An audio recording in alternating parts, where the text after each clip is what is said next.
하나님의 사람으로 부름받은 자들, 예수님 당시에는 제자들이었겠죠.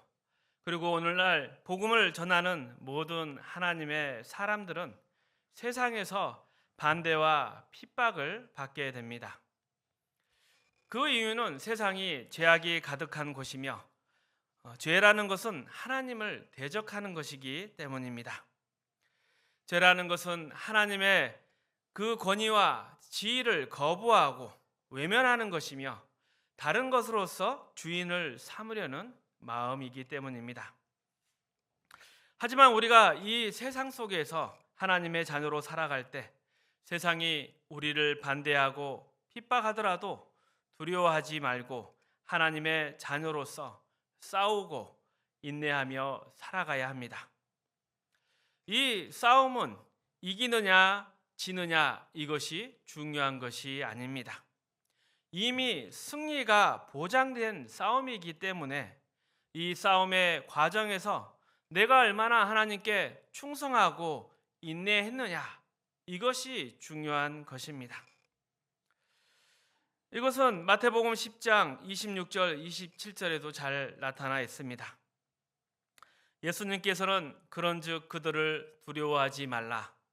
감추인 것이 드러나지 않을 것이 없고 숨은 것이 알려지지 않을 것이 없느니라. 내가 너희에게 어두운 데서 이르는 것을 광명한 데서 말하며 너희가 귓속말로 듣는 것을 집 위에서 전파하라 하십니다. 어둠이 빛을 가릴 수 없습니다. 세상에 비밀이 영원히 숨겨질 수도 없습니다. 마찬가지로 진리나 생명, 영혼이라는 것이 거짓되고 헛된 것에 묶이거나 매몰될 수는 없는 것입니다. 하나님은 몸과 영혼을 포함한 온 우주와 존재의 주인이시지만 세상은 그렇지 않습니다. 그러므로 하나님의 뜻과 하나님의 나라 그리고 그 일의 증인으로 부름받은 우리의 사역은 반드시 승리하게 되어 있습니다. 그런데 이런 말씀을 들으면 이런 질문이 생길 수 있습니다. 그렇다면 하나님이 모든 것을 다 주관하시고 우리에게 일을 맡기셨다면 왜 먼저 세상을 고쳐놓으시지 않습니까? 세상을 먼저 다 변화시켜 놓고 하나님 앞에 굴복시키면 일이 더 쉽지 않을까요? 하지만 여기서 중요한 것은 세상 자체를 변화시키는 게 하나님의 목표가 아니라는 것입니다. 하나님은 이 세상에서 죄인을 구원하여 하나님의 자녀를 삼는 것을 목표로 하십니다. 세상 자체를 바꾸거나 세상을 교화시키려는 것에 하나님의 뜻이 있는 것이 아닙니다. 이 세상은 결국 하나님의 심판으로 끝납니다. 세상이 하나님과 화목한 관계로 돌아서지 않을 것이며 이 세상이 전쟁이나 자연재해 같은 것으로 멸망하지도 않을 것입니다. 성경에서 마지막 때를 설명할 때 자주 등장한 예가 노아의 때입니다. 노아의 시대에도 사람들은 홍수가 임하기 전까지 결혼하고 사고 팔고 평소처럼 살아갔습니다. 마치 모든 것이 영원할 것처럼 살아갔습니다. 그러나 어느 날 갑자기 홍수가 임하면서 심판이 시작된 것입니다. 우리의 마지막 때에도 세상 사람들은 이 세상이 영원히 지속될 것처럼 살다가 갑작스러운 하나님의 심판을 맞이하게 될 것입니다. 그래서 우리에게 싸움이 있는 것입니다. 세상은 모든 사람에게 세상의 가치 아래 굴복하라 합니다. 그러나 하나님은 예수 그리스도를 통해 죄인을 구원하고 하나님의 자녀를 삼으시려고 합니다. 그래서 세상은 예수 믿는 사람들을 적대시하는 것이 당연합니다. 하나님은 이 세상 자체를 변화시키려 하지 않으시기 때문입니다. 따라서 우리는 세상의 마지막 날이 올 때까지, 혹은 우리의 인생이 끝나는 날까지 이 세상 속에서 하나님의 자녀로 살아가야 합니다. 대적하는 이 세상 속에서 믿음을 잃지 않고 하나님의 뜻을 따라 살아가는 것이 바로 우리의 사명입니다. 그런데 이것을 놓치게 되면 어떤 문제가 생기느냐? 신앙생활 하면서 늘 세상적인 보상이나 기대를 요구합니다. 믿는 자의 삶의 특징은 세상적인 성공이나 형통함이 아닙니다. 예수님을 믿으면 모든 일이 잘 풀린다고 말할 때 이것은 사실 영적인 차원에서 그렇습니다. 예수 믿으면 복을 받고 나가도 복을 받고 들어와도 복을 받는다. 이 말씀은 영원한 하나님의 나라에서 거룩한 것들, 진리에 속한 것들, 생명에 속한 그러한 복들을 의미하는 것입니다. 그것이 꼭 세상적인 물질이나 성공, 건강이나 부유함을 뜻하지 않습니다.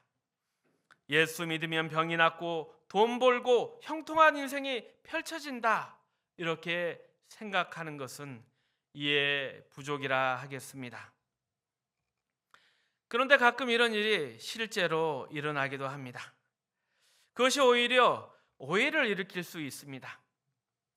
왜냐하면 아직 신앙이 어리거나 성숙하지 못한 단계에서 하나님께서 우리에게 복을 주시고 사랑하신다는 것을 깨닫게 하기 위해서 그런 방법을 사용하실 때가 있습니다.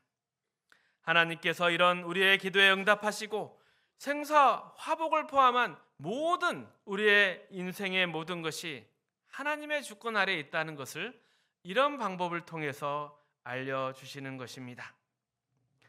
이런 과정을 통해 우리는 하나님이 우리의 삶을 사랑으로 돌보시는구나, 그래서 많은 사람들이 좋으신 하나님이라 표현합니다. 물론 하나님은 좋으신 분이십니다. 하지만 단지 아이를 달래는 사탕이나 떡을 주는 것처럼 우리의 필요를 채워주는 정도의 하나님으로 이해해서는 안 됩니다. 기독교는 물질적 축복을 위한 종교가 아닙니다. 기독교는 인간의 존재와 가치, 그리고 영혼에 관한 훨씬 깊은 문제를 다루는 신앙입니다. 우리가 하나님의 자녀로 예수님을 믿고 살아가면 세상은 우리를 대적하기 시작합니다. 예수님 믿고 난 후에 반드시 순탄한 길을 걸을 거라 생각하지만 그렇지 않습니다. 오히려 우리가 세상에서 아무런 어려움 없이 평탄하게 산다면 그것은 아마 세상이 우리를 하나님의 자녀로 대우하지 않기 때문입니다. 그런 사람들은 세상에 아무런 위협이 되지 않기 때문에 세상은 그저 내버려 두는 것입니다. 결국 우리의 신앙은 세상적인 성공이 아니라 영적인 진리와 생명의 뿌리를 두어야 합니다. 하나님 우리를 이 땅에서뿐만 아니라 저 영원한 나라에서까지 풍성하게 복을 주시는 분임을 믿어야 합니다. 어느 시대든 기독교가 주목받았던 이유는 성도들의 평가가 아니라 세상이 내린 평가 때문이었습니다. 오늘날도 마찬가지입니다. 세상 사람들은 진정한 신앙이나 교회의 가치를 제대로 평가할 수 없습니다. 그들이 인정하는 것은 그들의 눈에 좋아 보이는 것들, 예를 들어서 봉사나 도덕성 같은 겉으로 드러나는 모습뿐입니다. 하지만 이것은 마치 축구 선수가 잘생겼다고 해서 실력이 뛰어날 것이라 생각하는 것과 비슷합니다. 축구 선수가 잘생긴 것과 실력은 아무 상관이 없습니다. 오히려 실력 있는 선수들은 거친 경기 때문에 외모가 온전하지 않을 때가 더 많습니다. 마찬가지로 세상이 우리를 평가하는 기준이나 세상이 주는 보상을 우리의 신앙의 기준으로 삼아서는 안 됩니다. 성도로서 우리의 일을 하다 보면 세상이 우리를 반대하거나 위협하는 상황을 반드시 맞닥뜨리게 되어 있습니다. 그래서 우리는 삶에서 어떤 일을 결정하기 전에 우리의 신앙의 기준을 다시 확실히 점검해야 합니다. 세상의 기준이 아니라 하나님이 원하시는 것을 기준으로 삼아야 합니다. 그렇지 않으면 우리가 누구인지, 무슨 일을 해야 하는지 이것을 제대로 이해하지 못한 것이라 하겠습니다. 그래서 디모데후서 4장 1절의 말씀이 중요합니다. 우리 함께 읽어보겠습니다. 하나님 앞과 살아있는 자와 죽은 자를 심판하실 그의 나라를 두고 엄히 명하노니. 우리가 삶의 어떤 결정을 내릴 때는 반드시 하나님을 생각해야 합니다. 왜냐하면 이것을 놓치면 금방 세상과 타협하기 때문입니다. 하나님의 사람으로서 살려고 하면 종종 손해보거나 실패하는 것처럼 보일 때가 많습니다. 그 이유는 우리가 세상을 따르지 않을 때 세상이 우리를 보복하려 하기 때문입니다. 하지만 세상에서 착한 사람이 성공한 것을 본 적이 있습니까? 물론 교과서나 이야기 속에서는 늘 의인과 선인이 높이 평가받지만 실제로 세상에서 아무도 그렇게 살아가거나 평가하지 않습니다. 세상에서 착하게 살면 바보 취급받는 것이 현실입니다. 예수 믿는 사람으로서 정직하게 살려고 하면 세상의 위협과 경고를 받게 됩니다. 그 순간 우리는 하나님 앞과 살아있는 자와 죽은 자를 심판하실 그리스도 예수를 기억해야 합니다. 우리가 이 약속과 우리의 믿음을 지키지 못한다면 우리는 세상의 위협을 이길 수 없습니다. 믿는 자는 누구나 이런 위협에 살아갑니다. 매일 삶 속에서 이 문제를 외면하고 그 책임을 면할 수가 없습니다. 만약 그렇게 도망가려 한다면 결국 세상의 뜻대로 움직이는 것입니다. 한번 자녀들 앞에서 우리의 삶을 돌아보시길 바랍니다. 우리가 믿는 자로서 자녀들을 어떻게 가르치고 있나? 어떤 본을 보이고 있나? 하나님을 두려워하고 하나님을 기쁘시게 하라. 손해를 보더라도 꼭 그렇게 살아가라. 가르치고 있습니까? 아니면 이렇게 말하고 있습니까? 좋은 학교에 들어가야 성공을 하고 그래야 세상에서 대접받고 그것이 하나님께 영광 돌리는 길이다. 아이들은 어릴 때부터 부모가 실제로 무엇을 믿고 따라 사는지 잘 압니다. 과연 부모가 하나님을 믿고 두려워하는지 아니면 세상을 두려워하고 세상을 의지하는지 아이들은 잘 알고 있습니다.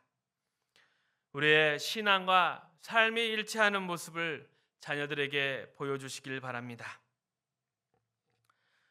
또한 하나님을 믿고 하나님을 경외하며 하나님을 기쁘시게 하고 살려면 세상적으로는 성공할 확률이 낮아집니다. 신앙을 우선하면 세상에서 승리할 능력을 갖추는 것도 쉽지가 않습니다. 두 가지 일을 동시에 다 잘하기는 어렵습니다. 신앙적으로 열심히 살다 보면 이름 없는 학교에 갈 수도 있고 사회적으로 낮게 평가받으며 비천한 직업을 가질 수도 있습니다. 현실은 냉혹합니다. 심지어 자식의 선을 볼 때도 어느 대학을 나왔느냐 먼저 묻습니다. 미팅을 할 때도 어디 다니세요? 못생겨도 좋은 대학, 좋은 직장 다니면 매력이 있어 보인다 말합니다. 부모도 이런 현실을 알게 자녀들에게 너는 하나님을 기쁘시게 하며 살라. 세상이 뭐라 해도 두려워하지 말라 말하지 않습니다. 그런데 우리는 무슨 일이 생기면 하나님께 생떼를 씁니다. 하나님, 이렇게 제가 열심히 믿었는데 저한테 해준 것이 뭐가 있습니까?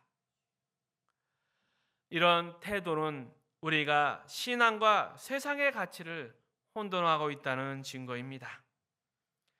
하나님을 따르는 길은 세상적인 성공과 다를 수 있다는 것을 인정해야 합니다.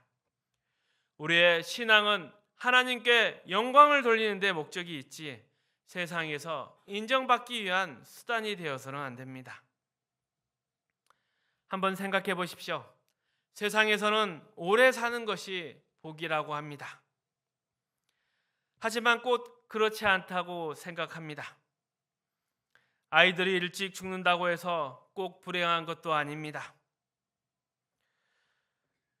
그렇다면 여러분도 생각해 보십시오. 여러분의 사는 인생이 어때야 되는지, 여러분이 지금까지 살아온 삶이 정말 행복했습니까?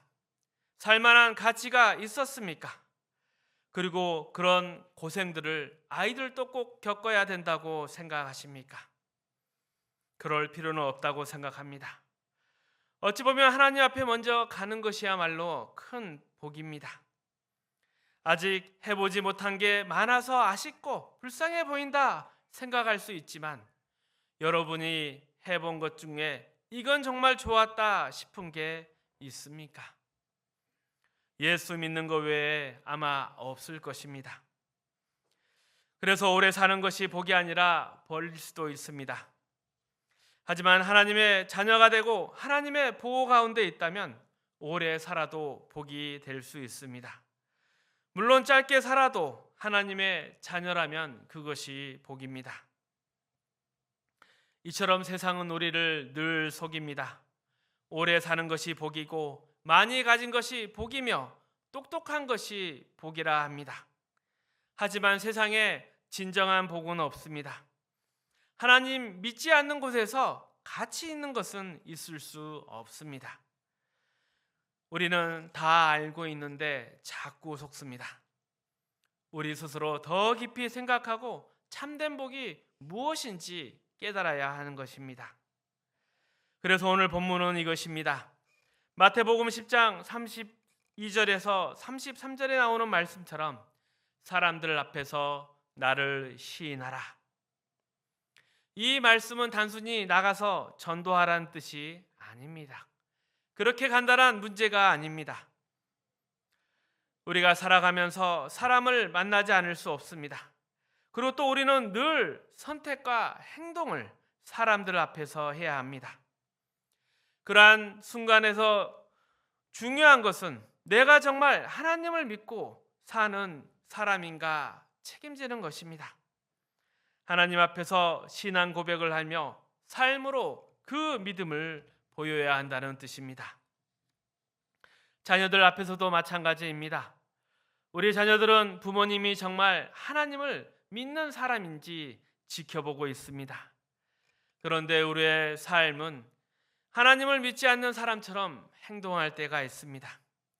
직장에서든지 이웃과의 관계에서든지 이 세상을 살아가는 동안 늘 선택의 기로에 서 있는데, 세상이 요구하는 그것에 반응해야 되는 상황에 서 있는데, 과연 내가 하나님의 사람인지 결정해야 합니다. 하나님께 속할 것인지 아니면 세상에 속할 것인지를 선택해야 하는 순간이 우리의 삶입니다. 그래서 예수 믿고 나면 평안만이 있는 것이 아닙니다. 고민과 갈등, 그리고 괴로움과 책임이 함께 따라옵니다. 신앙을 따라 살고 싶은데 현실에서 손해를 봐야 하고, 세상 편에 서려고 하면 신앙 양심이 괴로워지는 것입니다. 이것이야말로 성도의 현실입니다. 요한복음 17장에 가보시면 예수님께서 이렇게 기도하십니다. 우리 17장 14절에서 21절 말씀 함께 읽어봅니다. 내가 아버지의 말씀을 그들에게 주었사오매 세상이 그들을 미워하여 싸우니 이는 내가 세상에 속하지 아니함 같이 그들도 세상에 속하지 아니함으로 인함이니이다. 내가 비옵는 것은 그들을 세상에서 데려가시기를 위함이 아니요 다만 악에 빠지지 않게 보전하시기를 위함이이다. 그들도 세상에 속하지 아니하였사옵나이다. 그들을 진리로 거룩하게 하옵소서. 아버지의 말씀은 진리니이다. 아버지께서 나를 세상에 보내신 것 같이 나도 그들을 세상에 보내었고 또 그들을 위하여 내가 나를 거룩하게 하오니 이는 그들도 진리로 거룩함을 얻게 하려 함이니이다. 내가 비옵는 것은 이 사람들만 위함이 아니요 또 그들의 말로 말미암아 나를 믿는 사람들도 위함이니 아버지여 아버지께서 내 안에 내가 아버지 안에 있는 것 같이 그들을 다 하나가 되어 우리 안에 있게 하사 세상으로 아버지께서 나를 보내신 것을 믿게 하옵소서. 아멘. 우리는 예수를 믿는다고 고백하는 사람입니다. 예수를 믿는다는 것은 무슨 의미일까요? 그것은 예수님께서 우리에게 오셔서 우리의 삶에 영향을 미쳤다는 뜻입니다. 어떤 영향이겠습니까? 예수님께서 우리를 세상 안에 건져내어서 하나님 안에 두셨다는 것입니다. 우리가 하나님께 속하게 될 때 아버지께서 아들을 보내신 이유가 분명히 드러납니다. 예수님이 바로 그 일을 위해 이 땅에 오셨습니다. 세상에 속한 자들, 죄와 사망 아래에 있는 자들을 구원해서 하나님의 자녀로 삼으시는 것이 예수님의 십자가 사역의 핵심이었습니다. 우리가 예수를 믿는다고 고백할 때 그 고백에 합당한 책임이 따릅니다. 그것은 우리의 모든 삶의 영역에서 하나님의 사람으로 반응하고 하나님 편에 서야 하는 것입니다. 이것이 우리의 신앙이며 우리의 책임이며 우리의 명예이며 영광입니다. 우리는 하나님을 믿으면서 세상적인 것을 가지고 보상받으려는 소원과 목적을 가지지 않습니다. 왜냐하면 우리는 더 이상 세상에 속한 자가 아니기 때문입니다. 우리의 정체성은 하나님께 속해 있으며 그것이 우리의 삶을 이끄는 근본입니다. 에베소서 3장에도 사도 바울이 성도들을 위해서 기도하고 있습니다. 함께 읽어봅니다. 14절에서 19절 말씀입니다. 이러므로 내가 하늘과 땅에 있는 각 족속에게 이름을 주신 아버지 앞에 무릎을 꿇고 비노니 그의 영광의 풍성함을 따라 그의 성령의 능력으로 말미암아 너희 속사람을 능력으로 강건하게 하시오며 믿음으로 말미암아 그리스도께서 너희 마음에 계시게 하시옵고 너희가 사랑 가운데 뿌리가 박히고 터가 굳어져서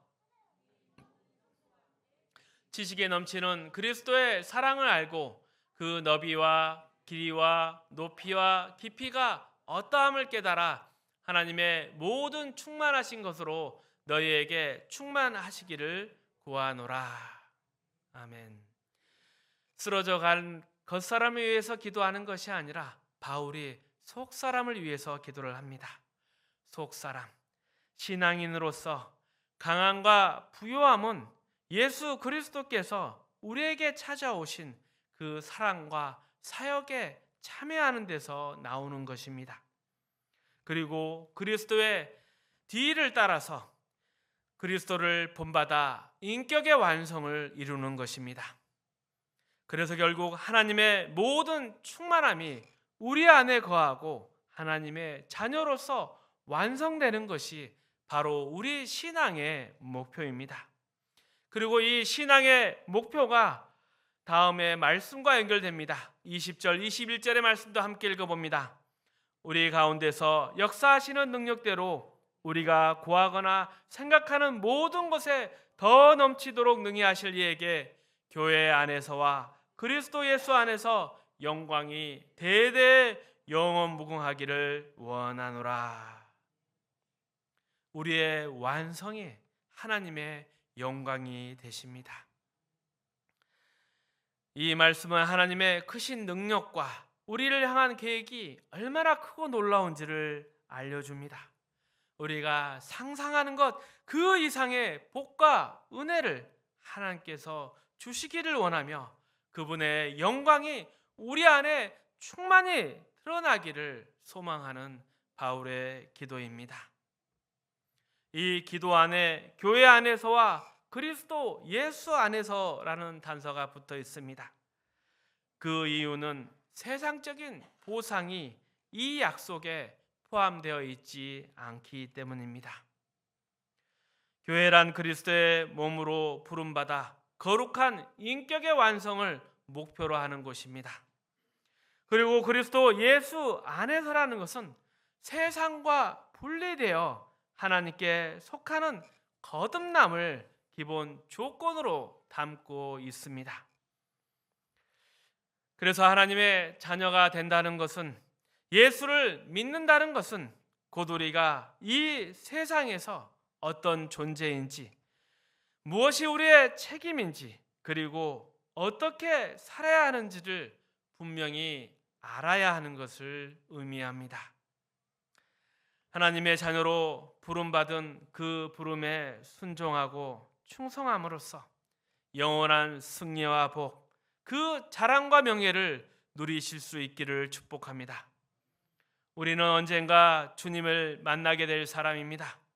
이 세상에서 영원히 살 것처럼 살 수는 없습니다.